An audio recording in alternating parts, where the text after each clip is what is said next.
அவங்களுக்கு சப்போர்ட் பண்ற நீங்கலாம் மட்டும் இங்க சந்தோஷமா இருங்க. வா கல்பனா போலாம். அக்கா நில்லுங்க.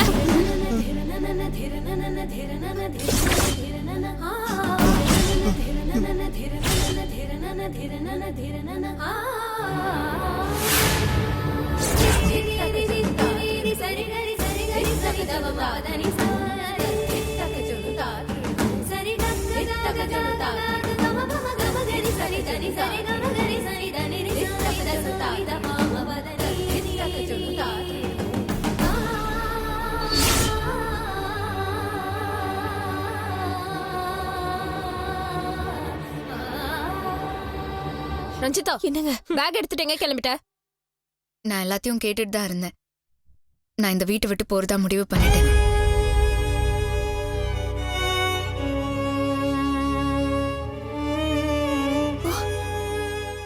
ஐயோ, இப்ப ரஞ்சிதா மான ரோஷம் வந்து பெட்டி எடுத்தியே, ரொம்ப சந்தோஷம். தயவு செஞ்சு கிளம்பு. ரஞ்சிதா, அவசரப்படாத. உனக்காக அம்மா கிட்ட நான் பேசுறேன். ஆமா. வேண்டாம் சுதா, நான் வீட்டை விட்டு போனாதான் வீட்டுக்குள்ள வருவேன்னு அம்மா சொல்லிருக்காங்க. இதுக்கு மேலேயும் நான் இங்கதான் இருப்பேன்னு பிடிவாதம் பிடிச்சேன்னா நல்ல மனுஷியே இல்ல. ரஞ்சிதா, நான் இங்க இருக்கிறத விட உங்க அம்மா இந்த வீட்டுக்கு திரும்பி வரதான் ரொம்ப முக்கியம். ஏன்னா இந்த குடும்பத்துக்கு அம்மா தேவை. அம்மாவுக்கு நீங்க எல்லாருமே தேவை.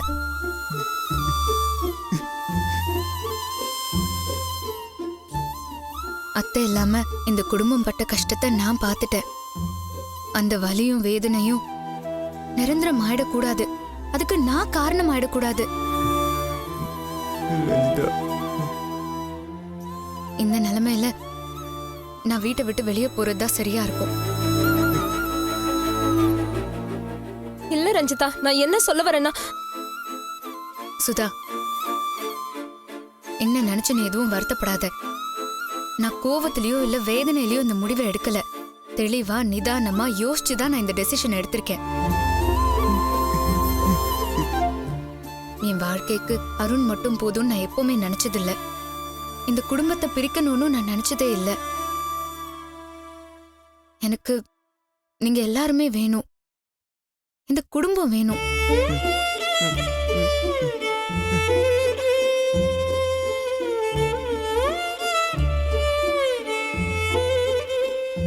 முக்கியமா அம்மாவும் அப்பாவும் கூடவே இருக்கணும்.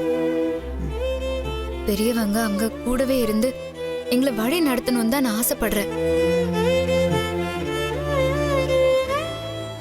அவங்களெல்லாம் வெளியே அனுப்பிட்டு நான் இந்த வாழ்க்கையை வாழ்றதுல அர்த்தமே இல்ல.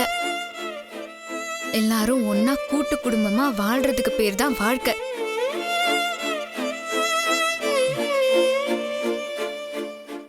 இந்த குடும்பத்தை ரெண்டா உடைச்சுதான் எனக்கு இந்த வாழ்க்கை கிடைக்கும்னா அப்படிப்பட்ட வாழ்க்கையே எனக்கு வேண்டாம்.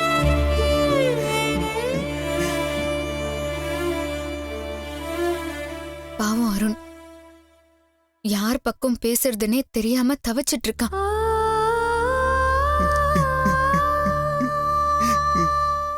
இதுக்கு மேலயும் நான் அவரை சங்கடப்படுத்த விரும்பல. நான் வரேன். போகாத ரஞ்சிதா. ரஞ்சிதா, ரஞ்சிதா, ஏய் நில்லடி. போகாத. அம்மா உன்னை மட்டும் வீட்டை விட்டு போ சொல்ல, தாலிய கழட்டி கொடுத்துட்டு போ சொல்ல. அதை செய்யாம நீ பாட்டு கிளம்புற. எப்படி பேசுறா பாரு. ஏ வித்யா, என்ன பேசுற நீ? அத்தை, இது அம்மாவோட கண்டிஷன் தான். நானா எதுவும் பேசல. நீங்க இதுல தலையிடாதீங்க. இன்னும் ஏண்டி சும்மா நின்னுட்டு இருக்க? இனிமே நீ அருணோட சேர்ந்து வாழ வாய்ப்பே இல்ல. அப்புறம் எதுக்கு அவன் கட்டின தாலி மட்டும் கழுத்துல இருக்கணும்? தாலிய கழட்டி கொடுத்துட்டு போடி.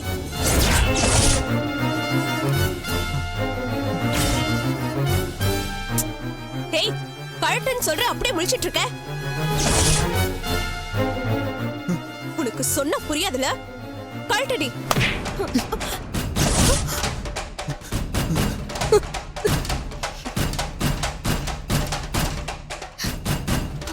கையெடுங்க. ஏய், கழட்டுன்னு சொல்றல, என் கையை விடுறி.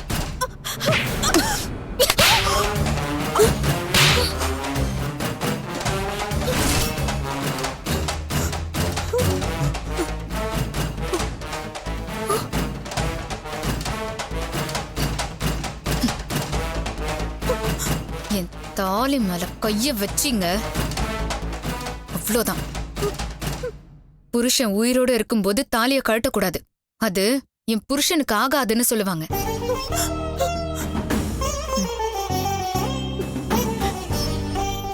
ஆனா அம்மா சொன்ன வார்த்தைக்கு மதிப்பு கொடுத்து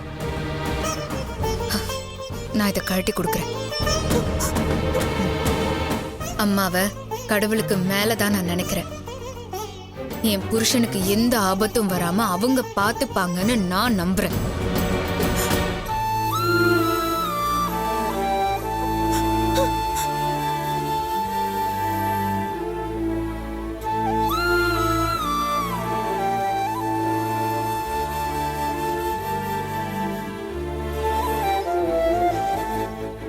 அருண்,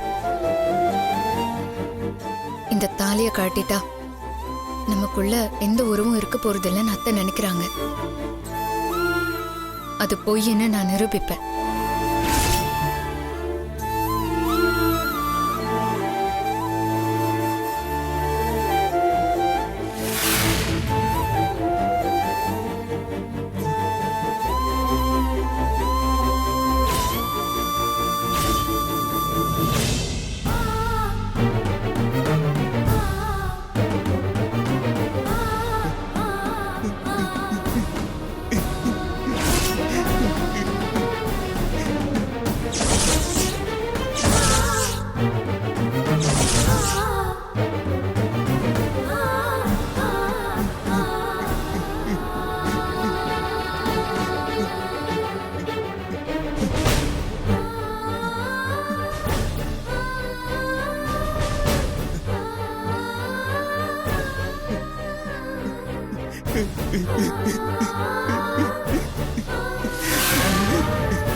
வேதா, ரஞ்சிதா கிளம்பிட்டாமா, நீ வா போலாம்.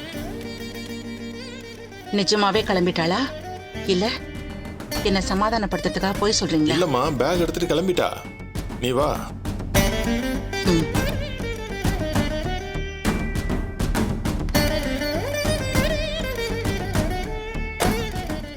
இது நிரந்தரம் இல்ல அருண். உங்க அம்மா சம்மதத்தோட நீங்க திரும்பவும் என் கழுத்துல தாலி கட்டுவீங்க.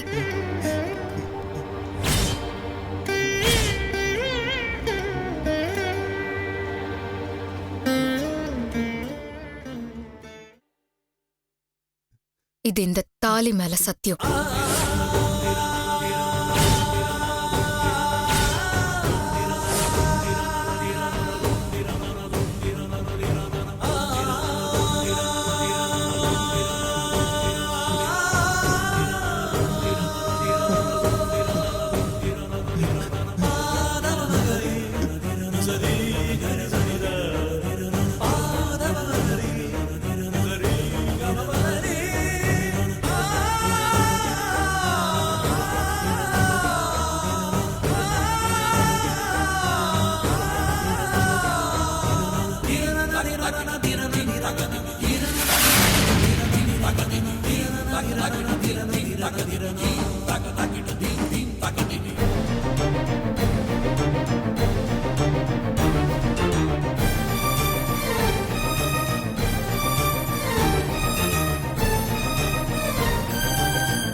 நீ வா போலாம்.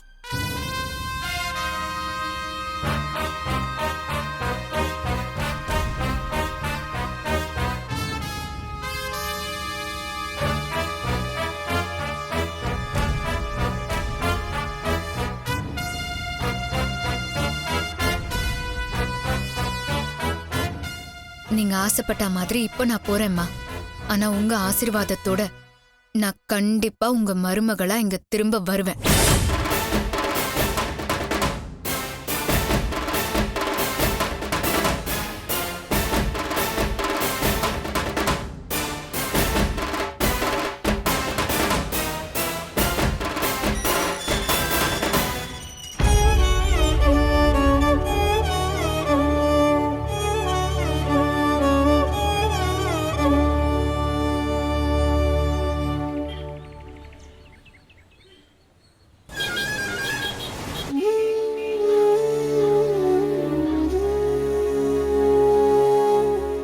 அண்ணி இந்தாங்க.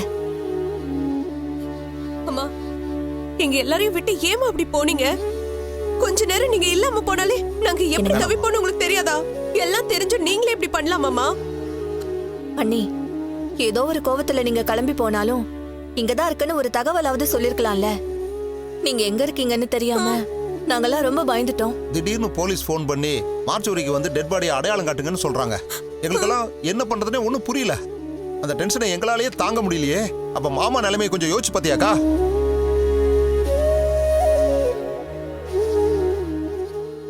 அம்மா கல்பனை ஏதாச்சும் பண்ணிக்க போறான்னு பயந்துதான் நாங்க அவ பின்னாடி ஓடணும். திரும்பி வர்றதுக்குள்ள நீங்க இப்படி கிளம்பி போயிடுவீங்கன்னு நாங்க யாருமே எதிர்பார்க்கலமா. இந்த பிரச்சனையை பத்தி தானே நம்ம எல்லாருமே பேசிட்டு இருந்தோம். அது ஒரு முடிவுக்கு வர்றதுக்குள்ள நீங்க ஏமா இப்படி எல்லாம் பண்ணீங்க? என் பையன் என்னை ஏமாத்தின வேதனைய என்னால தாங்கிக்க முடியல. வாழ்க்கையை முடிஞ்சு போன மாதிரி ஆயிடுச்சு.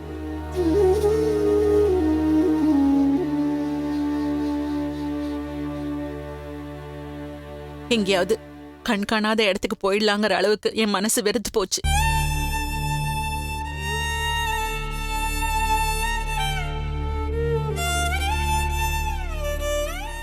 திடீர்னு தான் குலதெய்வம் கோயில்ல போய் உட்கார்ந்துடலான்னு தோணுச்சு. அதான் கிளம்பி போயிட்டேன். அம்மா நீங்க அங்க போனது ஒரு வகையில நல்லதுதாம்மா. நம்ம குலதெய்வம் தான் உங்களுக்கு ஒரு நல்ல வழியை காமிச்சிருக்கு.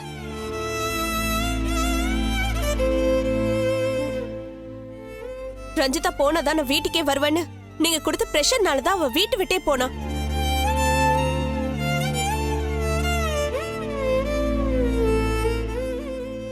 அது வரைக்கும் அவ அசரவே இல்லம்மா. என்ன நடந்தாலும் நான் இங்கேதான் இருப்பேன்னு வைராக்கியமா இருந்தா. கரெக்டா கண்டிஷன் போட்டு நீங்க அந்த இம்சையை ஒழிச்சிட்டீங்க.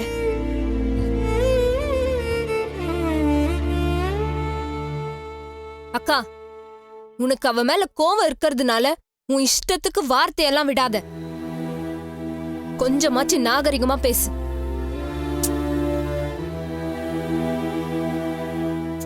அம்மா உன்னை காணும்னு நாங்க தேடாத இடம் இல்லம்மா. என்ன செய்யறது எப்படி கண்டுபிடிக்கிறதுன்னு தெரியாம ஆளுக்கு ஒரு மூலையில தவிச்சிட்டு இருந்தோம். ரஞ்சிதா தான் நீங்க குலதெய்வம் கோயிலுக்கு போயிருப்பீங்க, அங்க போய் பாருங்கன்னு சொன்னா.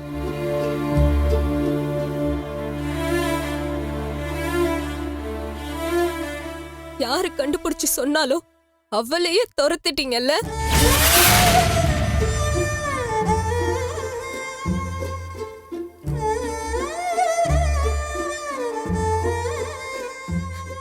அம்மா நீங்க வீட்டை விட்டு போனதுல நாங்க எந்த அளவுக்கு துடிச்சோமோ எங்களை விட ரஞ்சிதா தாமா நீ திரும்ப வரணும்னு தவியா தவிச்சா.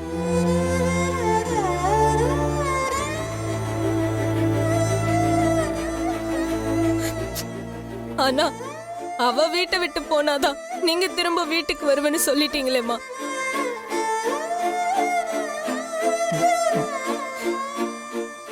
ரஞ்சிதா இந்த குடும்பத்துக்காக எவ்வளவு செஞ்சிருக்கான்னு நான் சொல்லிதான் உங்களுக்கு தெரியணுமாமா. நீங்க யாருன்னு தெரியறதுக்கு முன்னாலே அவ உங்க செயினை காப்பாத்தி கொடுத்தா. அன்னைக்கு நம்ம வீட்ல அந்த தீ விபத்துல அவதான் உங்களை காப்பாத்துனா.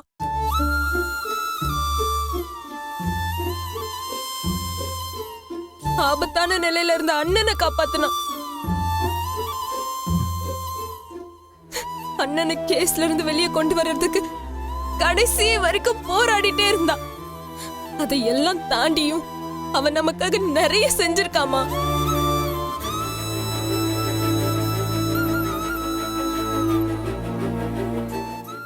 எங்களுக்கு பிரச்சனை வரப்பெல்லாம் நீதான் சாமி மாதிரி வந்து காப்பாத்துறன்னு நீயே பல தடவை அவகிட்ட சொல்லிருக்கமா. அந்த நன்றியே இல்லாம ரஞ்சிதாவை வீட்டை விட்டு அனுப்புனது பெரிய பாவமா. போதும் சுதா, அவளை நல்லவளா காட்டுறதுக்காக என்ன கெட்டவளா ஆக்காத. அவளை சாமின்னு நான் பல தடவை சொல்லிருக்கேன், நான் ஒத்துக்கிறேன். அவ நம்ம குடும்பத்துக்கு நிறைய நல்லது பண்ணிருக்கா, அதையும் நான் ஒத்துக்கிறேன். ஆனா எல்லா நல்லதுக்கு பின்னாடியும் அவளுடைய சுயநல ஒளிஞ்சிருந்திருக்கு. அது எனக்கு தெரியாம போயிடுச்சு. நல்லது பண்ற மாதிரி பண்ணி நம்ம எல்லார் மனசுலயும் இடம் பிடிக்கணும், நான் அவளை மருமகளா ஏத்துக்கணும்னு தான் அவ இத்தனையும் பண்ணிருக்கா.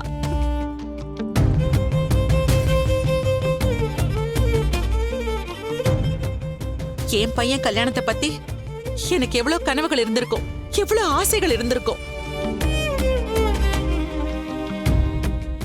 இவன் தாலி கட்டின ஒரே காரணத்துக்காக என் கனவெல்லாம் கலைச்சிட்டு அவ இந்த இடத்துக்கு தான் வருவேன்னு சொன்னா அதை எப்படி என்னால ஏத்துக்க முடியும்?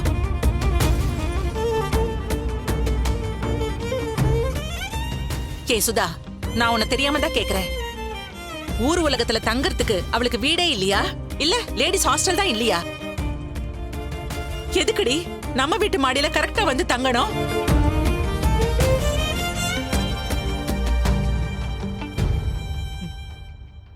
எல்லாம் அவ திட்டம் போட்டுதான் ஓ மூலமா அவ நம்ம வீட்டுக்கு வந்திருக்கா. இல்ல எந்த எதிர்பார்ப்பும் இல்லாம இது செஞ்சா அது நடக்கும்னு கணக்கு போடாம அவ நமக்கு நல்லது செஞ்சிருந்தா நான் தலையில தூக்கி வச்சு கொண்டாடி இருப்பேன். உள்நோக்கம்னு உன மனசுல வந்துட்டாலே அது நாடகம் தானே, அது வேஷம் தானே. அம்மா என்ன சான்ஸ் கிடைக்கும், எதுல ஸ்கோர் பண்ணலான்னு அவ காத்துட்டு இருந்தாமா. வந்த சான்ஸ் தான் அவ கரெக்டா யூஸ் பண்ணிக்கிட்டா. வித்யா, நடந்து முடிஞ்சதை ஏன் திரும்ப திரும்ப பேசிட்டு இருக்க? அதான் ரஞ்சிதாவை வீட்டை விட்டு வெளில அனுப்பிச்சோம்ல, அதோட இந்த பேச்சை விடுங்க. இவ தானப்பா திரும்ப ஆரம்பிச்சா. நான் மறக்கணும்னு நினைச்சா கூட இவ விட மாட்டாளே. அப்பா, நம்ம தப்பு பண்றோமோன்னு எனக்கு உறுத்தலா இருக்கு. அம்மா எல்லா விஷயத்தையும் வேற மாதிரி பாக்குறாங்க. அவங்க நினைக்கிறது உண்மைன்னே வச்சுப்போம். கல்யாணம் ஏதோ ஒரு சூழ்நிலையில நடந்திருந்தாலும் அண்ணனுக்கும் ரஞ்சிதாவுக்கும் ஒருத்தருக்கு ஒருத்தர் பிடிச்சிருக்குல்ல, அதுக்கு மதிப்பு கொடுத்தாவது அவங்களுக்கு. சுதா,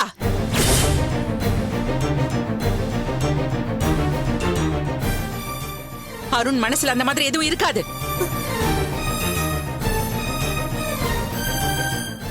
அம்மா, நான் சொல்றத அப்படியே இருந்தாலும் இப்பவே அதை அழிச்சிட வேண்டியதுதான்.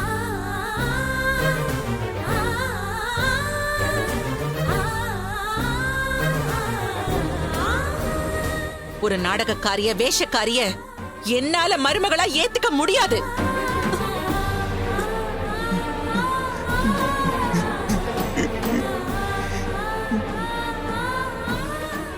அவளுக்கும் நம்ம வீட்டுல இருக்கிற தகுதியும் கிடையாது. அதனாலதான் அவளை நம்ம வீட்டை விட்டு போக சொன்னேன். என் முடிவை சில பேர் ஏத்துக்கலாம், ஏத்துக்காமலும் போலாம். அதெல்லாம் உங்க இஷ்டம். ஆனா என்னோட முடிவுல எந்த மாற்றமும் இல்ல.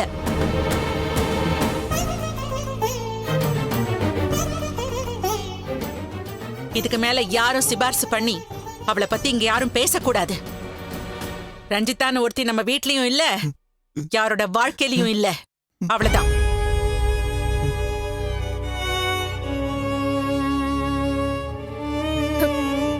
வா கல்பனா.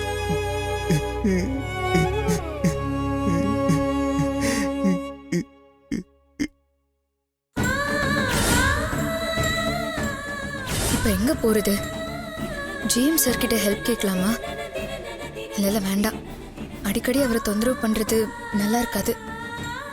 அதாவது ஒரு லேடிஸ் ஹாஸ்டலுக்கு போயிடலாம், அதான் கரெக்டா இருக்கும்.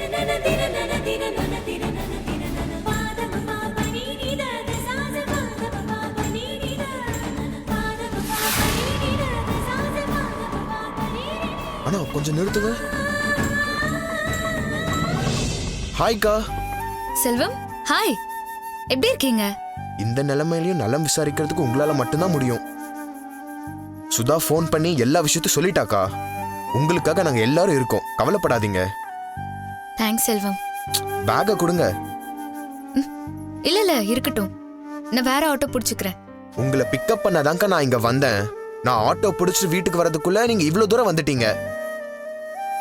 உங்களுக்கு ஹெல்ப் பண்ண சொல்லி சுதா மேடம் ஆர்டர் போட்டிருக்காங்க. அவ என்கிட்ட சொல்லலைனாலும் நான் இப்படி உங்களை பார்த்துட்டு விட்டுட்டு போவேனா? வாங்கக்கா போலாம். இப்போ எங்க போலான்னு டிசைட் பண்ணிருக்கீங்க? உங்களுக்கு சொந்தக்காரங்க யாராவது இருக்காங்களா? அக்கா வீடு பக்கத்துல தான் இருக்கு. ஆனா அங்க போய் தங்குற சூழ்நிலை இப்போ இல்ல. லேடிஸ் ஹாஸ்டல் தான் நான் பார்க்கணும். எங்களெல்லாம் பார்த்தா உங்களுக்கு மனுஷங்களா தெரியலையா? எங்க வீட்ல எல்லாம் வந்து தங்க மாட்டீங்களா? ஐயோ, அப்படியெல்லாம் எதுவும் இல்லப்பா. உங்களுக்கு எதுக்கு கஷ்டம்? இதுல என்னக்கா கஷ்டம்? எங்க வீட்ல நானும் என் அம்மா மட்டும்தான். சிங்கிள் பெட்ரூம் வீடு தான். உங்களுக்கு ஓகேனா நீங்க தாராளமா எங்க வீட்ல வந்து தங்கிக்கலாம். உங்களுக்கு வசதி குறைவா இருக்கு, பிரைவசி இருக்காதுன்னு நினைச்சீங்கன்னா நீங்க சொன்ன மாதிரி லேடிஸ் ஹாஸ்டலே பாத்துக்கலாம். நான் அதை பத்தியெல்லாம் யோசிக்கலப்பா. நாங்க வரது உங்களுக்கு எல்லாம் தொந்தரவு ஆயிடக்கூடாதுல்ல, அதனாலதான். அட நீங்க வேறக்கா, நானும் அம்மாவும் இன்னும் எவ்வளவு காலத்துக்கு தான் எங்க முகத்தையே பாத்துக்கிட்டு இருக்கிறது? புதுசா இன்னொருத்தர் வந்தா எங்களுக்கும் சந்தோஷமா தானே இருக்கும். இத எங்க சுயநலமா கூட எடுத்துக்கோங்க. நீங்க எங்க வீட்டுக்கு வந்துருங்கக்கா. உங்க சிஸ்டர் வீட்டுக்கு போக முடியலன்னு சொன்னீங்க. நான் உங்களை இவ்ளோ தூரம் கூப்பிடுறேன்ல. நீங்க இப்படி தயங்கினீங்கன்னா நீங்க என்ன தம்பியா பார்க்கலன்னு தானே அர்த்தம். அந்த மாதிரி எல்லாம் எதுவும் இல்ல செல்வம். சும்மா வாய் வார்த்தையெல்லாம் சொல்லக்கூடாதுக்கா. உண்மையாவே என்ன தம்பின்னு நினைச்சீங்கன்னா அப்ப ஆட்டோல வந்து ஏறுங்க. மத்ததெல்லாம் அப்புறம் பேசிக்கலாம். ஏறுங்கக்கா, பேக்க கொடுங்க, ஏறுங்க.